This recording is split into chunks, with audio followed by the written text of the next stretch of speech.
Halo, kembali lagi dengan saya Bu Ella. Sebabnya adalah kita tidur terlalu malam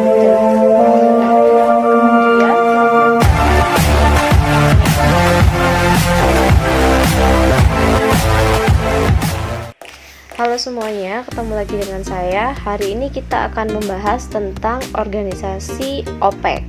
OPEC adalah organisasi negara-negara pengekspor minyak yang ada di dunia. Organisasi ini didirikan dengan tujuan untuk menegosiasi masalah-masalah mengenai produksi, harga, dan juga konsesi minyak bumi dengan perusahaan-perusahaan minyak yang ada di dunia. Nah, ini adalah simbol dari OPEC itu sendiri. Kalau kalian lihat, di simbolnya ada tulisan O, P, E, dan C. Apa sih latar belakang didirikannya OPEC? OPEC didirikan karena tidak stabilnya harga minyak dunia. Hal ini membuat 5 negara penghasil minyak di dunia, yaitu Iran, Irak, Kuwait, Arab Saudi, dan Venezuela, kemudian berupaya mendirikan OPEC yang saat itu di Baghdad, Irak. Namun, setelah organisasi ini didirikan, OPEC bermarkas di Wina, Austria. Dan hingga saat ini, yaitu tahun 2014, anggota OPEC berjumlah 12 negara. Ini adalah beberapa perusahaan minyak di dunia. Yang pertama adalah Anglo Persian Oil Company atau BP, ini adalah miliknya Inggris. Lalu ada juga Gulf Oil. Lalu ada juga Standard Oil of California atau disebut juga dengan SoCal. Yang keempat ada Texaco atau juga disebut dengan Chevron. Lalu ada Royal Dutch Shell. Lalu ada Standard Oil of New Jersey dan juga Standard Oil Company of New York.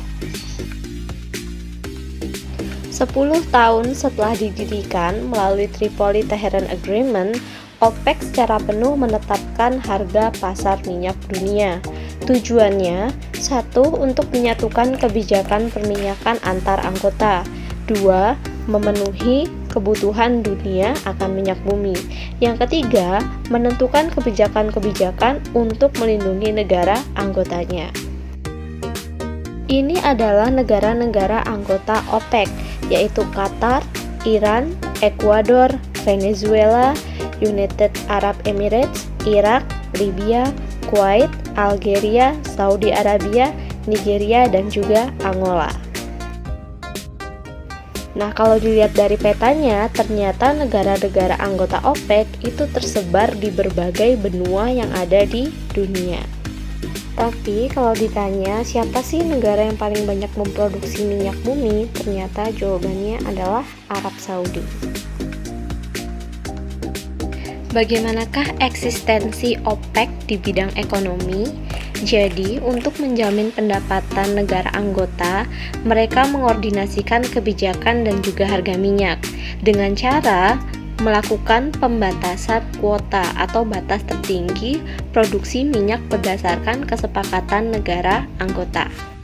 Hal ini mereka lakukan untuk menjaga supaya harga minyak dunia itu tidak jatuh.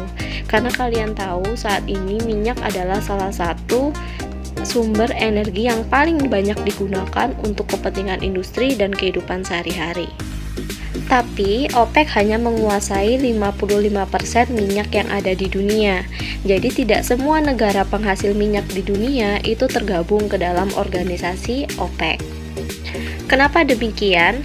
Karena untuk menjadi anggota OPEC itu harus memenuhi beberapa syarat. Jadi kalau tidak memenuhi syarat tersebut, maka tidak bisa menjadi anggota. Salah satunya adalah mampu memenuhi kebutuhan kuota harian.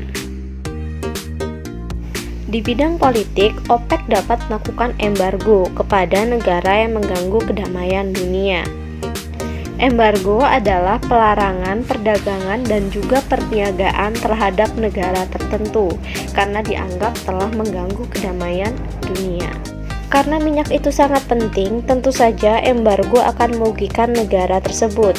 Negara tersebut bisa mengalami inflasi, resesi ekonomi, atau melakukan inovasi, seperti menciptakan mobil kecil yang hemat bahan bakar. Hal ini pernah terjadi di Kuba. Bisa kalian bayangkan sebuah negara yang memiliki banyak kendaraan, tapi diembargo oleh negara-negara di dunia, sehingga negara ini tidak bisa mendapatkan minyak.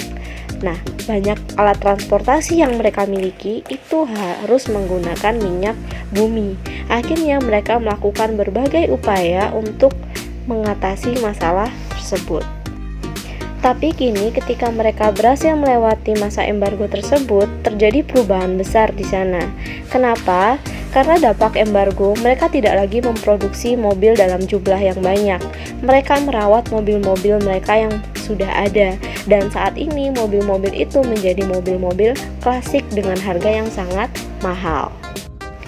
Efeknya saat ini di Kuba itu menjadi supir taksi, itu harganya atau gajinya akan lebih banyak dibandingkan menjadi seorang dokter. Sehingga banyak dokter di sana yang setelah selesai praktek itu akhirnya beralih profesi menjadi seorang supir taksi. Tapi itu ada di masa sekarang. Kalian bisa bayangkan di masa lalu ketika mereka diembargo oleh dunia dan tidak bisa mendapatkan minyak, semua barang yang ada di sana harganya menjadi mahal. Karena hal yang selama ini mereka lakukan menggunakan transportasi itu menjadi tidak ada lagi. Jadi bisa kalian bayangkan misalnya seorang petani baru panen.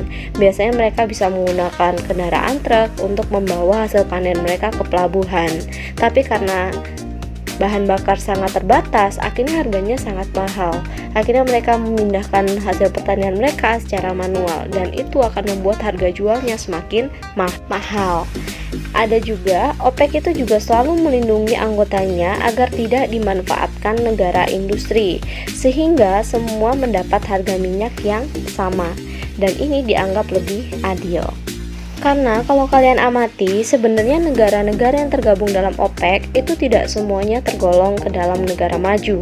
Beberapa di antaranya itu adalah negara berkembang dengan industri yang sangat sedikit.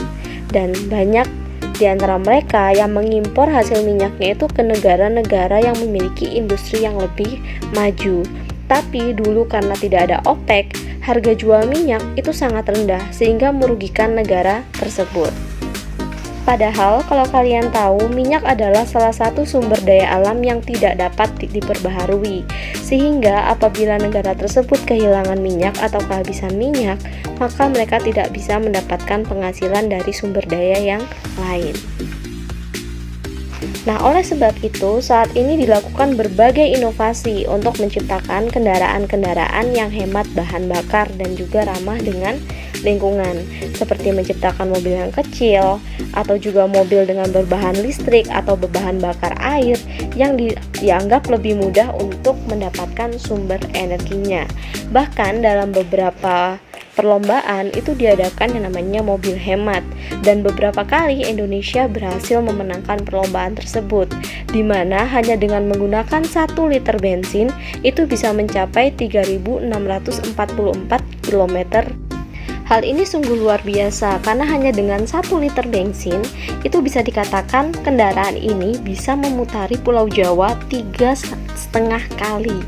Jadi sangat hemat bahan bakar, walaupun kecepatannya tidak seperti mobil yang lain, yaitu sangat lambat. Nah, seperti yang saya katakan tadi, walaupun ada beberapa negara yang memproduksi minyak, tapi tidak semua tergabung dalam OPEC. Indonesia sendiri dulu pernah bergabung ke dalam OPEC, tapi pada Mei 2008 Indonesia memutuskan untuk keluar dari OPEC. Kenapa?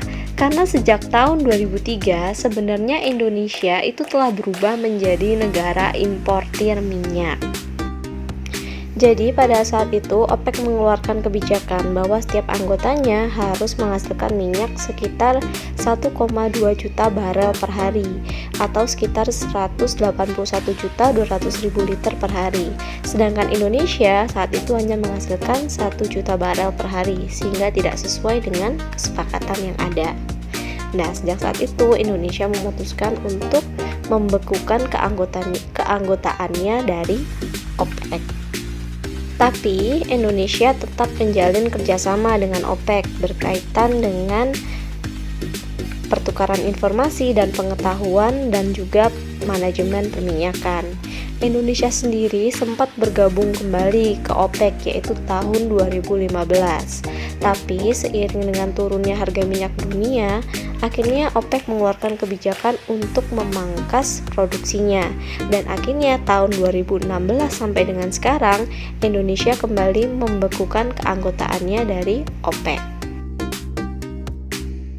Selain Indonesia, ada juga negara yang baru saja keluar keanggotaannya dari OPEC, yaitu Qatar. Nah, kalau kalian kaji lebih lanjut atau kalian baca beritanya lebih lanjut, ternyata untuk keluar dari anggota OPEC itu tidak hanya untuk masalah kuota saja, tapi ada kepentingan ekonomi dan juga politik di dalamnya. Nah, itu silakan kalian baca dan jangan lupa dikerjakan modulnya. Bila ada yang ditanyakan, silakan bertanya di forum diskusi. Terima kasih. Halo, kembali lagi dengan saya Bella. Sebabnya adalah kita tidur terlalu malam.